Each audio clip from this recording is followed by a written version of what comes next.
When people talk about traveling to the past, they worry about radically changing the present by doing something small.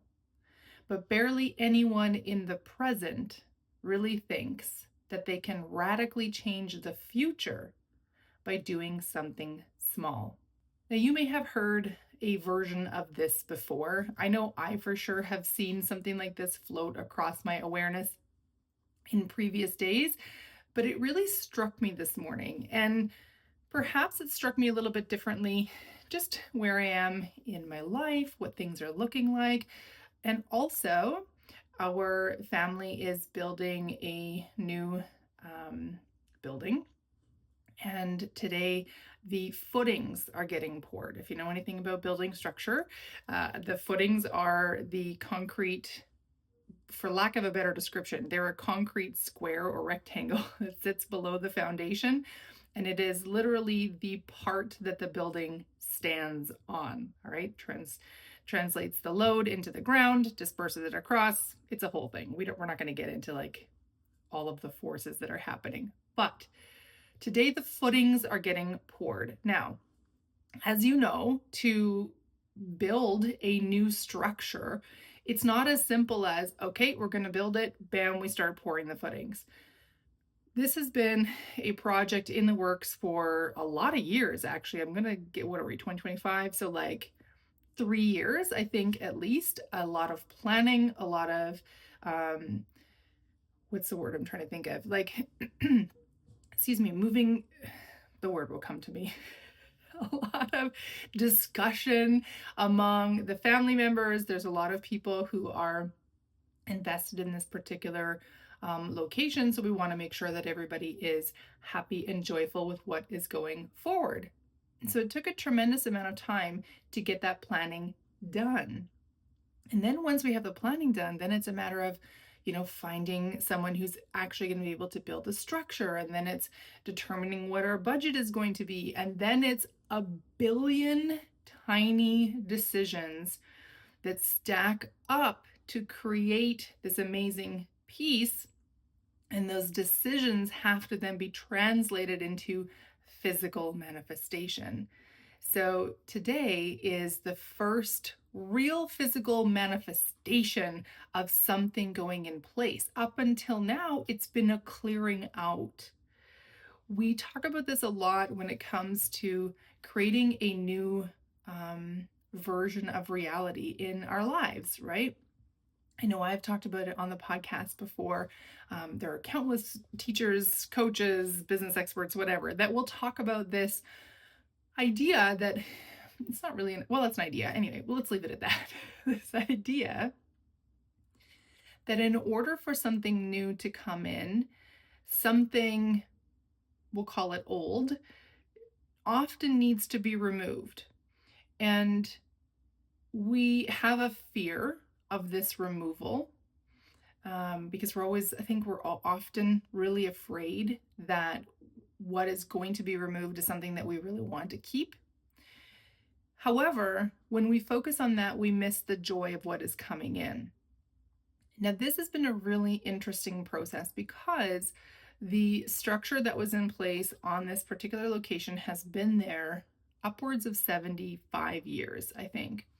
There are many generations of memories that are embedded in the original structures. Even though everyone was excited about what is to come, and everyone knows that, of course, in order for what is to come, the old needs to go, everyone also had to go through their own grieving process as we cleared out old buildings, as we prepared for demolition, as we watched excavating machines come in and dig the hole for the foundation to go into place. And that's a difficult, challenging time. It's an emotional time because what was there is now changing. And even though we know it's changing for the better, there's still a time of processing and grieving and releasing. Now, imagine, how do I want to say this? Imagine that you knew, let's say you're design we're going to stay on this building example because I think it's a solid one for our topic today. Imagine that you knew, how do I want to phrase this? Um, that one decision that you made was going to tweak the trajectory just enough that the end result would be quite different. So I'm going to be really like silly with the example, okay? Imagine that instead of using knobs on all of the cabinets, you decided that you were going to use pulls. Now, for those of you who aren't like super familiar with like the vernacular of the difference between knobs and pulls, knobs are literally like a knob, whereas a pull looks like a handle, okay? So imagine that you decided, no, we're not using knobs, we're going to use pulls everywhere.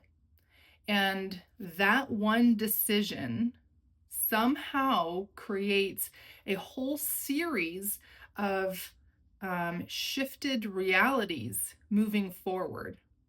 And you wouldn't know that at the time because it's a tiny decision. I mean, it's a big decision. If you've ever had to design a place, you're just like, OMG, there's another thing that needs to be decided. But it's a small decision in the present moment. When you're clearing out old buildings, when you're digging for the foundation, when you're pouring the footings, the handles that are going to go on the cabinets make no difference. But let's say that, by choosing pulls instead of knobs, 20 years down the road, I don't know, you decide that you want to update them, but now the holes are in the wrong place. And so the only way to actually like change and update the kitchen is that you have to completely like either change all the doors and drawers. And then if that's the case, they don't make them anymore. You don't have the budget anymore. So now you're looking at like replacing an entire kitchen. And then in doing so, there causes like this big argument. Or perhaps, to take it on a more positive way, because it doesn't have to be negative, perhaps, the person in charge of managing that project meets somebody new and a new love story starts up, and like people's lives are changed completely differently. And that's all because way back when, in the present moment, someone decided we're not going to put knobs in place, we're going to put pulls in place. And that decision causes all these things to happen in the future. The tricky thing, I think the part that really trips us up, even though logically it feels profound to say like, oh, when we talk about moving to the past, we really worry about radically changing the present by a small thing. I'm also going to just clarify that or double down on that by saying it's what science fiction movies and like discussions have really told us is true, right? It's the butterfly effect across time, expanded. It's imagine that like I know, okay, I'm not a rocket scientist quite literally, but I do know that if you're launching an object into space and you're heading out into the far reaches of space and you're floating past Pluto and you're like, hey Pluto, what's up? Sorry, not a planet anymore. And like you're carrying on. If you are off by like a half a degree, okay, at the launch, at the beginning, one present moment decision, if you're off by half a degree, you could miss Pluto entirely because that decision expands across the reach of time and space. Now, when we think about going to the past, we're like, yeah, okay, like we want to be careful. We don't want to fuck it all up because this one decision, even though we might think, maybe instead of, often we want to go to the past to change something that wasn't so great. Maybe we want to save a loved one. Maybe we want to not take a job, right? Whatever that looks like. Because we're trying to avoid a painful experience. But that painful experience has gifted you something.